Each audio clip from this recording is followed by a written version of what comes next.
Greetings everybody, welcome back. Skipper here.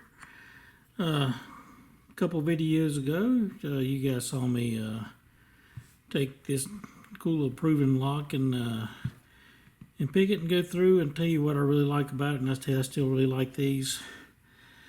But I did have one of my viewers send me a link of how easy one of these really popular YouTube guys bypassed this lock and got it open easily. And you know, I'll probably throw that video in here somewhere so you can just see.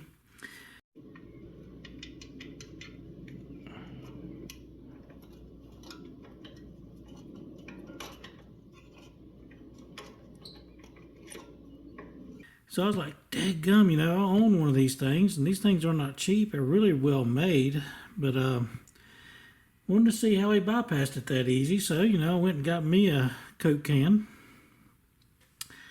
and tried to do the same thing. Well, about 3 Coke cans later and a caffeine high, I still couldn't recreate what he did. Now, what he did was actually real and can be done. I'm just saying Skipper didn't have the skills or didn't want to dedicate the time to retake video to make it right. So just remember when you're watching things on video that most likely a lot of these things weren't done in the first take. They may have taken many different takes to get it right, because I shredded many cans trying to bypass this lock. And, you know, I even got to the point that can fit in just like he had it on his video. I turned it, started pulling, and the can just rips. And so, you know, if I was going to be a thief and wanted to break into this, I'd probably just take my hacksaw and cut, and have been done a whole lot faster than me drinking a can of Coke or a Monster drink or whatever. And, you know, cutting it just right, getting it just right, getting through here, and then having to go through several cans after I ripped a few trying to get it bypassed to get done. Now, not saying it can't be done. Yes, I'm 100% sure it was done. And of course I'm 100% sure because we all saw the video, and you've seen the video that I just put through here. But anyways, you know, it still bothers us who want to protect our stuff of something like this vulnerability being able to happen, because if it can happen to this lock, it can also happen to this lock, which takes the same type of cylinder in it, and all it takes is to, you know, bypass around, get around this little screw here.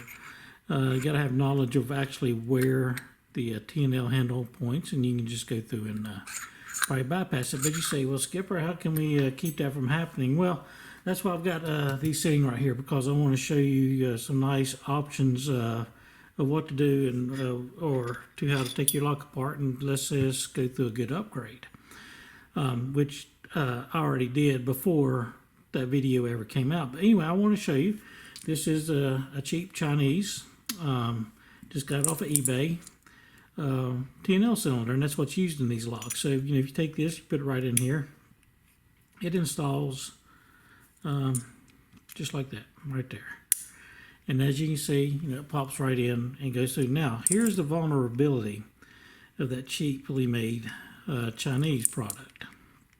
You know, when you turn this lock in, you turn it, you can see the little lever goes down, allows the lock to, I'll just go ahead and insert it so we can kind of show you how it works. Right here. So anyway, it's locked up, not going anywhere. You take your key in, you turn it, the little lever comes down, and then you can open your lock up and take the trailer off just fine. So anyway, just want to go through and show you that. But the fault that this thing has is that it can be bypassed. This particular T&L handle cylinder can be bypassed because, I'm going to try to lay this down really flat and still, is you need to check yours too. You see how that ramp goes all the way to the base right there? So that means technically in that video, what he did was take a Coke can, come around and get around this side of the lever, and was able to pull it, you know, get it depressed and all the way down. And then once it gets to that little shear line that's inside the lock there. Was able to just pull this right open, which is technically the same thing a key does. So when the key goes in there, it just takes that, depresses that down to the shear line right here. And then, well, shear line's actually in the core, but anyway, it presses it down to where it's flush, and then this can just pull right out. So that's what happens. So he's like, hey, Case Skipper, how can I make that better? Well, let's just take this core out and kind of go through some cores. So what I have here is, of course, the cheap core. And I did have some Medeco cores, but I sold them, but they work the same as these Abloys right here. So what I'm going to do is come in and just go first with the lowest belt rating one. And this is the Abloy Century core. Now, a couple of things you notice right off bat with the Abloy Century core that's different. The Abloy Century core does not have a ramp. So with it not having a ramp, any type of bypass around that is just going to be a brick wall, because they can pull on that hard as they want to. That thing is not going to depress down. And what's nice about this Abloy Century is, which we all like about our locks, our trailer locks, is let's just go ahead and install this right in so we can just see how it fits. Pops up right in here. Okay. The locks fits right in here. Everything is nice and still secured and hidden right here. Fits nice and flush here. You can go through, and as you can see, as you turn that, it will come in and go flush. So, but again, with the Century, this is still plungeable, which means I can take the key out and lock this up anytime that I want without having to use the key again. So now, again, we go right here. And if somebody tries to bypass it with a Coke can around anything, they're just not going to get anywhere. They're going to be ripping their Coke cans all day long. So anyway, you just put your key right back in, turn, pull it right out, unlocks. Now, this right here is the little plunger screw that keeps this from coming all the way out. Now, that's the Abloy Century. Also nice is you do have to have the key to remove this core, because that plunger will not depress fully unless it is turned, you know, at least halfway or fully all the way in. So anyway, that's the Century. If you wanted, that's a black belt keyway. Yeah, people have picked a Century, but to do that, you've got to have some pretty darn good skills. You've got to be able to scout the lock that you want to pick open in the wild and say, hey, that's an Abloy Century. Then spend about 30-45 minutes digging in there to even see if you can get it picked, because that is not an easy one to pick. That's why it's rated as a black belt. Here we have the Abloy Exec. Now, one thing that's special about this core, you have two different ways, and I picked this one for a specific reason, is as you can see, you know, you turn the key, the plunger depresses, it comes back up. Now, what's nice about this one is we're going to go ahead and put this one in.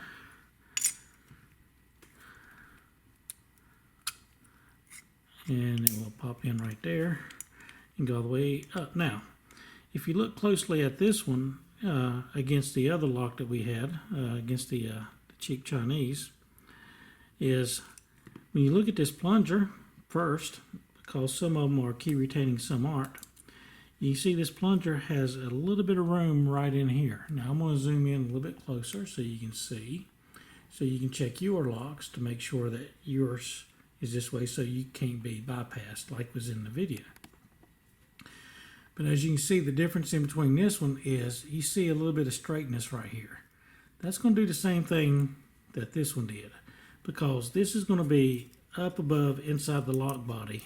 And so if somebody tries to come in to bypass it right here with a thin piece of metal, they're again just going to hit a brick wall and not be able to get that depressed. Now, this one has a second feature in it, and that is this one is key retaining, which means the key has to go back inside the lock in order to lock it. Well, why is that, Skipper? Well, this is why. If the key's not in it and I try to depress that, it will not depress. So it's going to stay, it's going to stay depressed the whole time. You know, it cannot be removed unless the key is in it. So I'm going to try to zoom back out if I don't hit the wrong button. There we go. So again, this is key retaining, which means the key has to be in it in order to lock it back up. So when you go to lock it back up, you make sure the key's in it, push it in there, and then you unlock it like this, and your lock is locked back up. So with this Abloy Exec, or if you're, it's just really easy. Test your plunger. If your plunger can't do that, if it sticks with the key out of it, then that means your key retaining and that bypass trick will not work on your lock. So anyway, so we turn this in, pull it right out. Again, as you can see, it goes straight flush and then come out. It locks back. So anyway, that's number one. We'll just go through a couple more here real fast. That's the Abloy Exec. That is ranked as a Black Belt 2 keyway. As in ranking, it is harder to pick than the Century. But by all means, don't hesitate to use either one on your trailer. Nobody's going to spend the time trying to steal your trailer by picking one of these keyways. The only time you ever see these things picked is actually in somebody's Vice on a YouTube channel. And also, with it being in that Vice, they also have the pleasure of looking at that keyway. So they kind of know, I need to turn this disc this way. They can start bypassing a lot of the false gates that's in both of these. Now this one is a lot harder to pick. It has some a lot of other nice anti-picking features.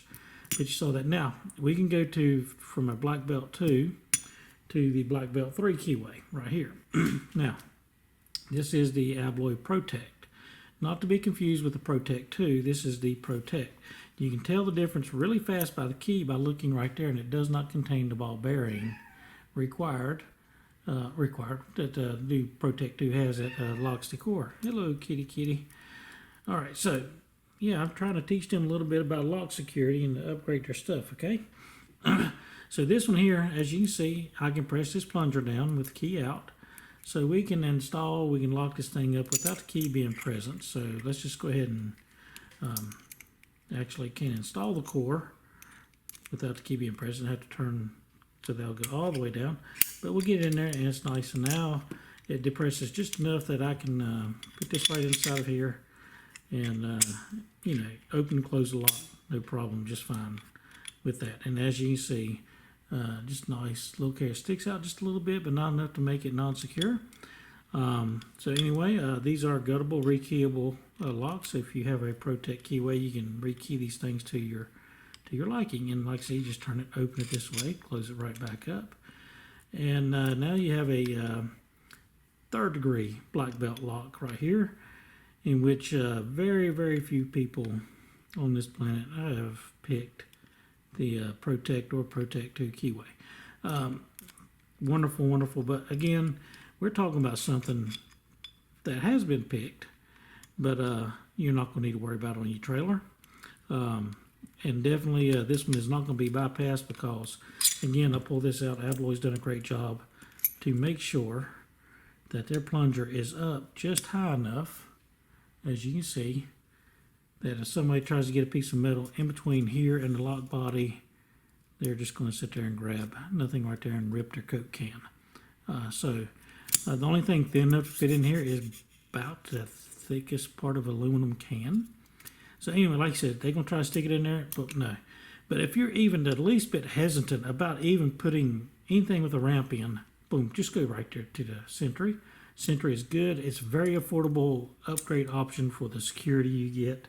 Here you're going to start paying to a little more premium price, which, there is no price against security, but, you're talking $35, $40, maybe, $60, $70 for the Protect. And so anyway, to go through that way. Now, again, they make several different ones, and they may end up just making your cylinder key retaining. And so if you just really want to make sure you can't get bypassed at all, go to key retaining keyway, so that you have to have the key in it locked before you can install this right back in. Now, I did go as far as getting some of the Protect 2. Now this is, this core right here can't even be turned and start to be picked until the ball bearing is in there to a certain point and unlocks the disc, so it can be turned. Now another thing about this one is this particular Protect 2 T&L cylinder is key retaining, so look at that. That thing won't even budge to go down. So not only is this one high enough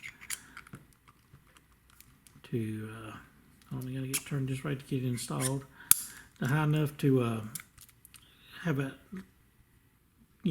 straight edge above the lock line, but key retaining, it won't even go down anyway, so you can be ripping Coke cans all the way. But here's my big but.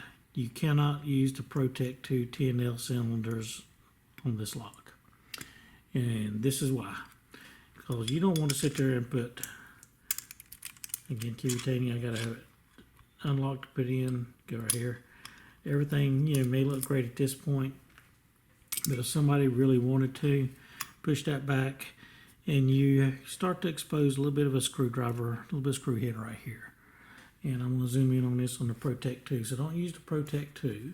Go to Protect or something like that. But anyway, as you can see, well, there we go, skipper, there we go. You've got that right here. You've got this little screw that's exposed right here.